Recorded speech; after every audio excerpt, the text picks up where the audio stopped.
അങ്ങനെ പറഞ്ഞു എപ്പോ പറഞ്ഞ എന്ത് കഥ? ഏതെങ്കിലും ഒരു കഥ, ഏതെങ്കിലും കഥ കഥയൊന്നും ഓർമ്മ വരുന്നില്ലേ? ആമി മൊയിന്റെ കഥ എനിക്ക് അറിയില്ല. ഞാൻ വേറെ എന്തെങ്കിലും കഥ ഏതെങ്കിലും ഉണ്ടെങ്കിൽ അത് പറഞ്ഞത്. പണ്ട് പണ്ട് വലിയൊരു കാടുണ്ടായിരുന്നു കേട്ടോ. മരങ്ങളൊക്കെ തിങ്ങി നിറഞ്ഞ കാട്ടില്ലേ, പക്ഷികളൊക്കെ ഉണ്ടായിരുന്നു കുറേ. അത് നല്ല ഭംഗിയുള്ളൊരു കാടായിരുന്നു. അവിടെയുള്ള മൃഗങ്ങളും എല്ലാവരും കൂട്ടുകാരായിരുന്നു കേട്ടോ. ഒരു ദിവസല്ലേ ആനയും മുയലും സിംഹവും ഒക്കെ പാടെ ഒരു ജ്യേഷ്ഠന്മാരെ പോലെ കഴിഞ്ഞിരുന്നതൊക്കെ അവര്. പക്ഷെ എപ്പോഴും ഇല്ലേ, ആ കാട്ടിൽ ഒരാൾ മാത്രം എപ്പോഴും സംസാരിച്ചുകൊണ്ട് നടന്നിരുന്നു. അതാരാ? അത് നമ്മുടെ കൊതുകില്ലേ, കൊതുക്. കൊതുക് എന്നും പാട്ട് പാടിക്കൊണ്ടാണ് നടന്നിരുന്നത്. സംഭവം കൊതുകിനെ കാണാൻ എത്ര വലിപ്പമുള്ളൂ, ആകെ ചെറുതല്ലേ. എങ്കിലും കുറെ നേരം വായടിച്ചിട്ട് പാട്ട് പാടിക്കൊണ്ട് നടക്കലായിരുന്നു ഈ കൊതുകിന്റെ പരിപാടി. എപ്പോഴും വായടച്ചിരിക്കാനൊന്നും പറ്റില്ല. കൊതുക് ഇങ്ങനെ അപ്പം മൂളിപ്പാട്ടും പാടിക്കൊണ്ട് നടക്കുമായിരുന്നു. ഓരോ ദിവസവും വായാടി ആയിട്ട് മൂളിപ്പാട്ടുകളും പാടി നടന്നിരുന്നു. അപ്പൊ എന്നിട്ട് അവൻ എന്ത് ചെയ്യുന്നറിയോ? ഈ കൊതുകിന്റെ പരിപാടി എന്താണെന്നറിയോ? കൊതുക് ഈ മൃഗങ്ങളോടൊക്കെ പോയിട്ട് ചെറിയ ചെറിയ കള്ളക്കഥകളൊക്കെ പറഞ്ഞു കൊടുക്കും. ഓരോ മൃഗങ്ങളുടെയും ചെവിയിൽ പോയിട്ട് എന്ത് ചെയ്യും? ഓരോ ദിവസവും ഓരോരോ കള്ളക്കഥകൾ ഇങ്ങനെ പറഞ്ഞു കൊടുക്കും. അങ്ങനെ ഓരോ ദിവസം കഴിയുന്തോറും ഇല്ലേ, കൊതുകിന്റെ കഥകൾ ഇങ്ങനെ കൂടി കൂടി വന്നു. ഓരോ മൃഗത്തിന്റെ അടുത്ത് എന്ന് പറയുന്ന കള്ളക്കഥകൾ സ്ഥിരം പറയുന്നത് ഒരു പതിവായി മാറി. ഈ കൊതുകിന്റെ ഈ വായാടി സ്വഭാവല്ലേ മൃഗങ്ങൾക്ക് തന്നെ ഒരു ശല്യമായി തുടങ്ങി. അങ്ങനെ ഒരു ദിവസമല്ലേ, അങ്ങനെ ഒരു ദിവസം നല്ല വെയിലുള്ളൊരു ദിവസം കേട്ടോ. വെയിലുള്ളൊരു ദിവസം ഉച്ച നേരത്ത് പുഴയുടെ അരികില് ഒരു മരച്ചോട്ടിലിരുന്ന് നമ്മുടെ കരടിക്കുട്ടല്ലേ ഉറങ്ങായിരുന്നു. അപ്പോഴാണ് ദൂരെ നിന്ന് കൊതുക് ഇങ്ങനെ പാറി പാറി വരുന്ന സൗണ്ട് കേട്ടത്. മൂളിയിട്ട് ഇങ്ങനെ വരികയാണ് കൊതുക്. അപ്പൊ കൊതുക് ആവേശത്തോടെ പറന്ന് വന്നിട്ടില്ലേ കരടിയുടെ മൂക്കിന്റെ തുമ്പിലട് വന്നിരുന്നു. എന്നിട്ട് മൂളാൻ തുടങ്ങി. എന്നിട്ട് ഇങ്ങനെ ആ മൂളിച്ചേൽ ഇങ്ങനെ പറയാണ്, കരടി കരടി നീ ഒരു കാര്യം കേട്ടോ, ഞാൻ ഇന്ന് വലിയ മത്തങ്ങ കണ്ടു. അതിന് നമ്മുടെ ഹിപ്പപ്പൊട്ടാമസിനേക്കാൾ വലിപ്പമുണ്ടായിരുന്നു പറഞ്ഞു. ഹിപ്പപ്പൊട്ടാമസ് ആരാ? കാട്ടില് വലിയൊരു മൃഗാണ് ഹിപ്പപ്പൊട്ടാമസ്. മൂക്കൊക്കെ അങ്ങനെയായിട്ട്. അപ്പൊ ആ ഹിപ്പപ്പൊട്ടാമസിനെക്കാട്ടിലും വലിപ്പമുണ്ടായിരുന്നു മത്തങ്ങ എന്ന് പറഞ്ഞു. ആര്? കരടിക്കുട്ടനോട് നമ്മുടെ കൊതുക്. അപ്പൊ കരടി എന്ത് ചെയ്തു? കരടിയുടെ മൂക്കിന്റെ തുമ്പിൽ ഇരുന്നിട്ടാണ് ഇത് പറയണത്. അപ്പൊ കരടി കണ്ണു തുറന്നു. പതുക്കെ തുറന്നിട്ട് ചോദിച്ചു, ഹിപ്പപ്പൊട്ടാമസിനേക്കാൾ വലിയ മത്തങ്ങയോ? അതെ, കൊതുക് തന്റെ വല വീശിക്കൊണ്ട് പറയാണ്, ഹിപ്പപ്പൊട്ടാമസിനെക്കാട്ടിലും വലിയ മത്തങ്ങയാണ് അവിടെ ഉള്ളത്. ആ മരത്തിനെക്കാട്ടിലും വലിയ ഉയരവും പുഴയെക്കാട്ടിലും വീതി ഉണ്ട് എന്നൊക്കെ പറഞ്ഞു. മത്തങ്ങിനെ കുറിച്ചിട്ടാണ് ഈ പറയണത്. എന്നിട്ട് കൊതുക് എന്ത് പറഞ്ഞു? ഞാൻ എൻ്റെ സ്വന്തം കണ്ണുകൊണ്ട് കണ്ടതാന്ന് പറഞ്ഞു. അപ്പൊ കരടി പറയണതില്ലേ, കരടി കേട്ടോണ്ടിരിക്കുകയാണ് കൊതുകിന്റെ ഈ പറച്ചിലൊക്കെ. ഇത് സത്യാണോ നോണയാണോ ഒന്നും അറിയില്ലല്ലോ. അപ്പൊ പെട്ടെന്ന് ഈ കഥ കേട്ടപ്പോ കരടിക്ക് എന്ത് മനസ്സിലായി? ഇപ്പൊ വെറുതെ പറയാന്നുള്ളത് കരടിക്ക് മനസ്സിലായി. അപ്പൊ കരടി എന്ത് ചെയ്തു? പെട്ടെന്ന് താഴേന്ന് രണ്ട് മരച്ചില്ലുകൾ കയ്യിലെടുത്തിട്ട് അത് നേരെ ചെവിയിൽ ഇങ്ങനെ തിരികെ വെച്ചു. ഇവന്റെ കഥ ഇനി കേൾക്കണ്ടെന്നുള്ള രൂപത്തില്. കരടി അപ്പൊ അങ്ങനെ തിരികെ വെച്ചപ്പോ അപ്പൊ കൊതുക് എന്ത് ചെയ്ത്? ഇതിങ്ങനെ തിരികെ വെച്ചപ്പോ പിന്നെ കൊതുക് പറയണൊന്നും കരടിക്ക് കേൾക്കില്ല. അത് മാത്രല്ല, കരടിക്ക് പുറത്തുനിന്നുള്ള ഒരു ശബ്ദം കേൾക്കാതെ അപ്പൊ ഈ ചെവിയിൽ ഇങ്ങനെ മരക്കമ്പോൾ ഇങ്ങനെ തിരികെ വെച്ചിട്ടുണ്ട്. അപ്പൊ കരടി ഇങ്ങനെ പിന്നെ അവിടുന്ന് നടന്നു പോയി കരടി. അപ്പോ നേരെ നടന്നു പോകുമ്പോ ഒരു മരച്ചില്ലേലില്ലേ, ഒരു മലമ്പാമ്പ് ചുറ്റിപ്പഴഞ്ഞ് കിടക്കുന്നുണ്ട്. ഏ അപ്പൊ കരടിയെ കണ്ടപ്പോ സ്നേഹത്തോടെ വിളിച്ചു. മലമ്പാമ്പട്ട് വിളിക്കണേ. ഏ മലമ്പാമ്പ് ചോദിക്കാണ്, എന്താ കരടിക്കുട്ട, ഉച്ചവെയിലത്ത് നീ ഇതെങ്ങോട്ടാ പോകുന്നേ ചോദിച്ചു. ഏ അതാ കടിക്കാൻ വടവൊന്നാവില്ല. പക്ഷെ എന്തായി, കരടിയുടെ ചെവിയിൽ എന്തിരിക്കുന്നുണ്ട്? മരക്കമ്പ് തിരികെ വെച്ചിരിക്കുന്നുണ്ട്. അപ്പൊ അതുകൊണ്ട് കരടിക്കുട്ടനൊന്നും കേട്ടില്ല. ഏ കരടി മലമ്പാമ്പ് വിളിച്ചതും ഒന്നും കരടി കേട്ടിട്ടില്ല. അപ്പൊ കരടി വളരെ ഗൗരവത്തിൽ അങ്ങനെ നടന്നുപോയി. അപ്പൊ മലമ്പാമ്പിന് എന്തായി, ആകെ പരിഭ്രമായി. ഏ ഏയ് അപ്പൊ എന്താ ഇത്, മരച്ചില്ലേ ഇങ്ങനെ ചുറ്റിപ്പടഞ്ഞ് കിടക്കല്ലേ, എന്നിട്ട് കരടി വിളിച്ചിട്ട് കരടി കേട്ടില്ലല്ലോ. മലമ്പാമ്പ് ഞാൻ ചിന്തിച്ചു, ഈ കരടിക്കുട്ടനെ ഒന്ന് വിളിച്ചു നോക്കിയിട്ട് അവനൊന്നും മൈൻഡ് പോലും ചെയ്യാതെ പോയല്ലോ എന്ന്. അപ്പൊ നിന്നോട് വല്ല ദേഷ്യമുണ്ടോ എന്നായി മലമ്പാമ്പിന്റെ ചിന്ത. ഏ വിളിച്ച മിണ്ടാതെ പോവല്ലേ, അപ്പൊ എന്തെങ്കിലും ദേഷ്യം ഉണ്ടോ വിചാരിച്ചു. അതോ വിചാരിച്ചു ഇനി കാട്ടിൽ വല്ല അപകടവും വരുന്നുണ്ടോ.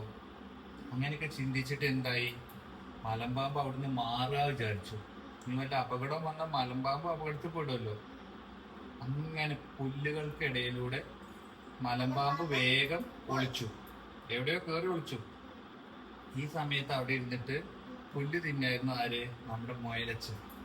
ഏ അപ്പൊ മുയലച്ചൻ പുല്ല് തിന്നോണ്ടിരുന്ന സമയത്തില്ലേ, മുയലിനും ആകെ പേടിയായി. എന്താ സംഗതി, ആ പുല്ലിന്റെ ഇടയിൽ കൂടെ മലമ്പാമ്പ് അങ്ങോട്ട് പോയപ്പോ പുല്ലിങ്ങനെ ആടി ഒലയാൻ തുടങ്ങി. അപ്പൊ മുയലും പേടിച്ചു. വലിയ പാമ്പ, അനാക്കോട്ടർ അത്ര വലിയ വലിപ്പുള്ള പാമ്പ, കാട്ടിലെ മലമ്പാമ്പ. അയ്യോ, ആകെ പേടിച്ചു മുയലച്ചൻ.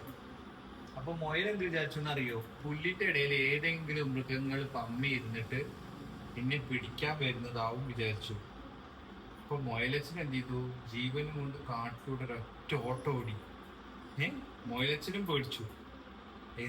അപ്പൊ മുയലിങ്ങനെ പേടിച്ചു ഓടുന്ന എന്താ കണ്ടിട്ട്, അവിടെ മരച്ചില്ലയിൽ ഇരുന്നിട്ട് ആര് നോക്കണുണ്ട്, കാക്ക നോക്കണുണ്ട്. അപ്പൊ മുയല് പേടിച്ചോടുന്നിട്ട് കാക്കയും പേടിച്ചു. ഇല്ല, കാക്ക പേടിച്ചോടി. കാക്ക ആകാശത്തേക്ക് പറന്നു ഉയർന്നിട്ട് കാക്കാന്ന് കരഞ്ഞിട്ട് ഓടാൻ തുടങ്ങി. നല്ല പറന്നുപോയി. ആപത്ത് വരുന്നുണ്ടേ എന്നൊക്കെ തോന്നിയപ്പോ. അപ്പൊ കാക്കയുടെ ആ കരച്ചില് കേട്ടിട്ടാണ് മരച്ചില്ലയിലിരുന്ന് കുരങ്ങി ഞെട്ടി നോക്കണത്. കാക്കാന്ന് കരഞ്ഞോണ്ടല്ലേ കാക്ക പോണത്. അപ്പൊ കാക്ക ആകാശത്തു കൂടെ പോണണ്ടപ്പോ കുരങ്ങനും പേടിച്ചു. കുരങ്ങനും സൗണ്ട് ഉണ്ടാക്കാൻ തുടങ്ങി. കീന്ന് സൗണ്ട് ഉണ്ടാക്കിക്കൊണ്ടിട്ട് ഒരു കൊമ്പിന്ന് മറ്റേ കൊമ്പമ്പിക്ക് ചാടി പോവാൻ തുടങ്ങി. മരച്ചില്ലേന്ന് അങ്ങോട്ടും ഇങ്ങോട്ടും ഈ കുരങ്ങന്റെ ഈ ചാത്തൊക്കെ കണ്ടിട്ടില്ലേ, മരങ്ങളൊക്കെ ഇങ്ങനെ ഒന്നിമ്പിക്ക് ചാടുമ്പോ ഇങ്ങനെ മരങ്ങളൊക്കെ നല്ലതായിട്ട് ഇങ്ങനെ ചാഞ്ഞാടി പോവില്ലേ. അപ്പൊ മരങ്ങളൊക്കെ ഭയങ്കരമായിട്ട് ഇങ്ങനെ ചാഞ്ഞാടാൻ തുടങ്ങിട്ടോ. ഈ സമയത്ത് നല്ല ഉറക്കത്തിലായിരുന്നു നമ്മുടെ വവ്വാലുകൾ. ആ സമയത്ത് ഞെട്ടി നീച്ചു.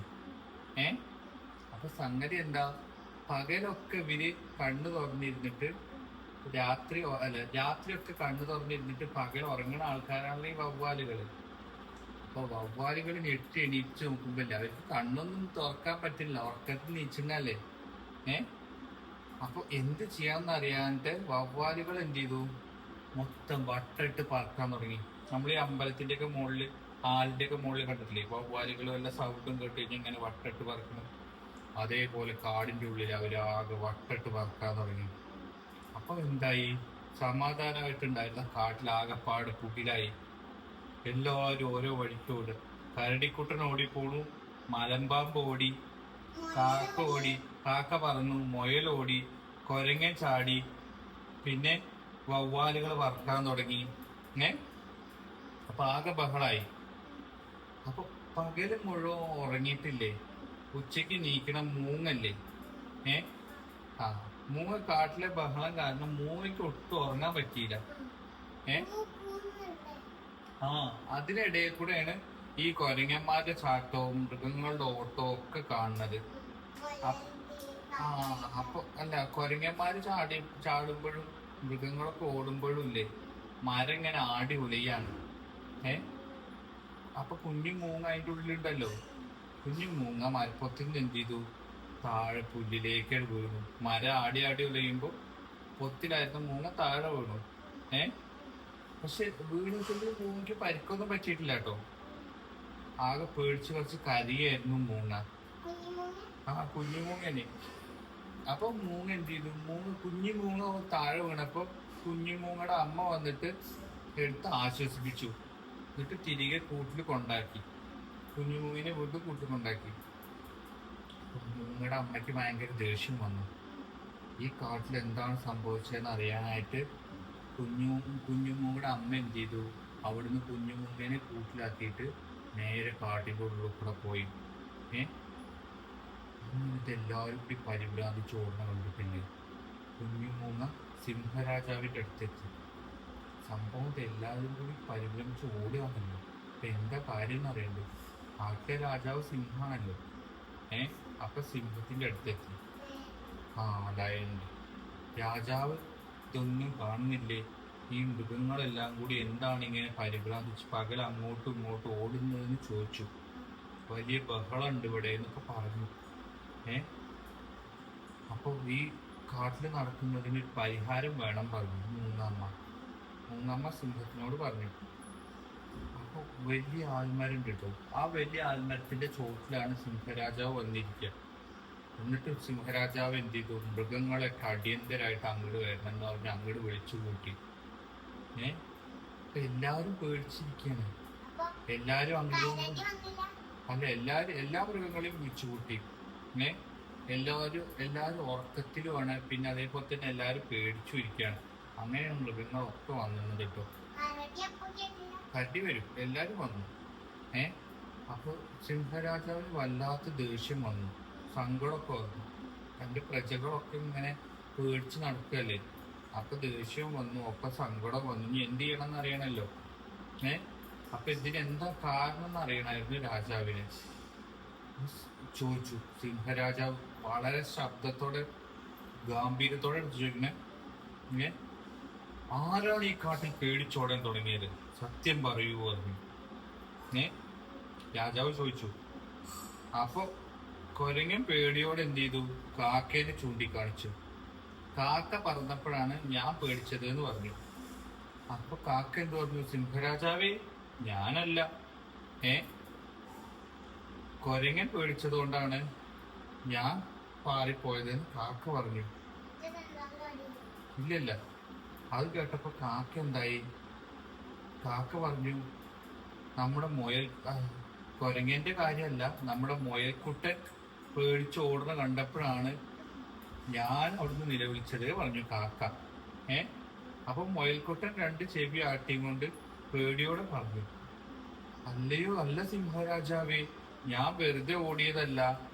ഞാൻ മരച്ചോട്ടിലിരുന്ന് പുല്ല് തിന്നിയുടെ സമയത്ത് ആ പുല്ലുകൾ ഭയങ്കര ആട്ടം ആടാൻ തുടങ്ങി. അപ്പൊ ഞാൻ പേടിച്ചോടിയതാണ് പറഞ്ഞു. അപ്പൊ വന്യമൃഗം ഏതോ ഒളിച്ചിരിപ്പുണ്ട് വിചാരിച്ചിട്ട് ഓടിയതാണെന്ന് പറഞ്ഞു മൊയലച്ചൻ. അപ്പൊ എന്തായി, അപ്പൊ സിംഹരാജാവ് വീണ്ടും ചോദിച്ചു, ആ സമയത്ത് പുല്ലുകൾക്കിടയിൽ കൂടെ ആരാണ് ഓടിയത് ചോദിച്ചു. പുല്ലുകൾക്കിടയിൽ കൂടെ ആരെങ്കിലും ഓടിയാലല്ലേ ഇപ്പൊ ഇയാൾ പേടിക്കുള്ളൂ. അപ്പൊ ആരാ ഓടിയത്? അപ്പൊ മലമ്പാമ്പാണ്. മലമ്പാമ്പ് കൈയൊക്കിക്കൊണ്ട് പറഞ്ഞു, ആ സമയത്ത് പുല്ലിന്റെ ഇടയിൽ കൂടെ ഞാനാണ് ഓടിയത് പറഞ്ഞു. അപ്പൊ പുല്ലിന്റെ ഇടയിൽ കൂടെ എന്തിനാ ഓടിയത് ചോദിച്ചു സിംഹരാജാവ്. എന്തിനാ സിംഹരാജാവ് ഓടിയത്?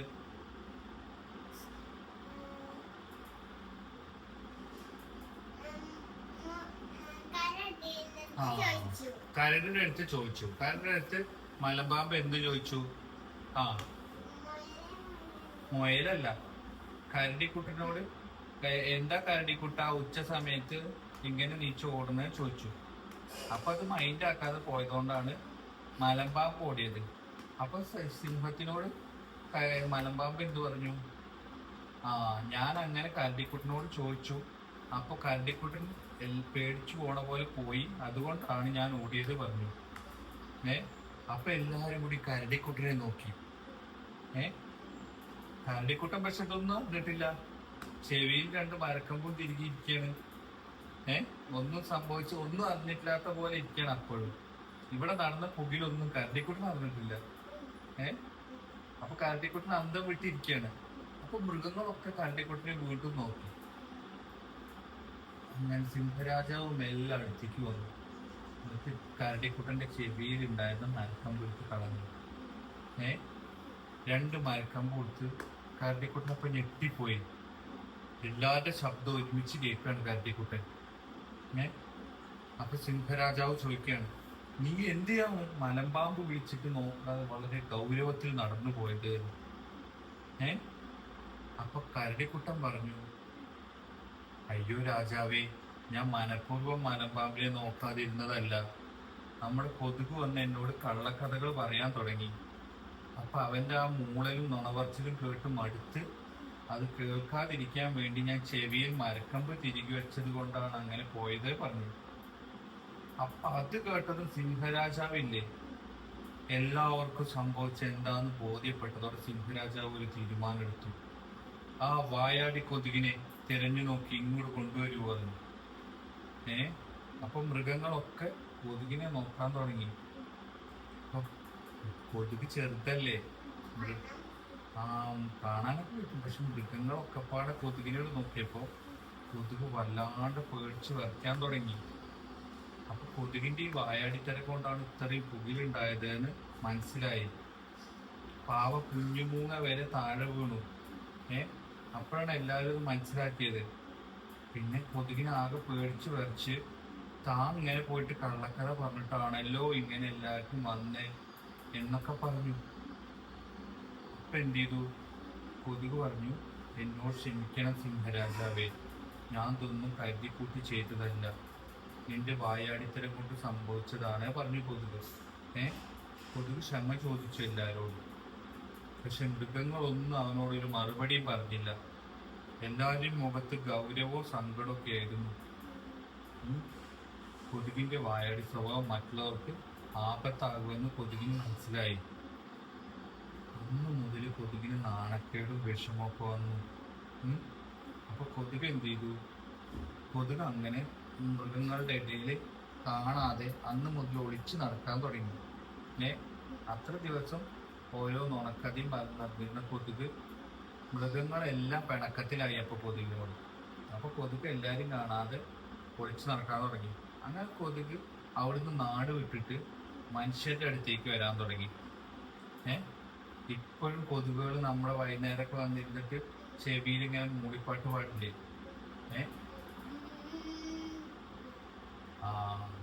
അപ്പൊ അതെന്താ സംഗതി എന്നറിയോ? ആ മൂളിപ്പാട്ട് പാടുന്നത് കൊതുക് വന്ന് ചോദിക്കണതാണ്. എല്ലാവരും ഇന്നോട് തെറ്റിയിരിക്കുകയാണോ, എല്ലാവർക്കും ഇന്നോട് ദേഷ്യമാണോ എന്നൊക്കെ കൊതുക് വന്ന് ചോദിക്കണതാണ് ഈ മൂളിപ്പാട്ട് പാടുന്നത്.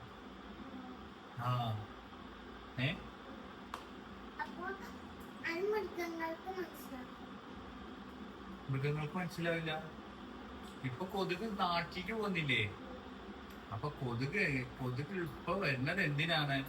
കൊതുകിനോട് എല്ലാരും തെറ്റിയനാണോ എന്ന് അറിയാൻ വേണ്ടിയിട്ട് കൊതുക് ഇങ്ങോട്ട് വരുന്നതാണ്. എന്നിട്ട് ആ പോണ പോക്കിൽ ചിലപ്പോ നമുക്ക് കൊതുക് കുത്തും തരും. അങ്ങനെ പല കൊതുകുകളും ചാവും. അപ്പൊ എന്താണ് ഇപ്പൊ അതിന് മനസ്സിലായേ? ഇപ്പൊ വെറുതെ കള്ളക്കഥ പറഞ്ഞിട്ട് മൃഗങ്ങളെയൊക്കെ തമ്മിൽ തെറ്റിച്ചത് കൊണ്ടാണ് കൊതുകിന് കാട് വിടേണ്ടി വന്നത്. അപ്പൊ കൊതുക് അങ്ങനെ ഇവിടെ നാട്ടിലെത്തി. കേട്ടോ?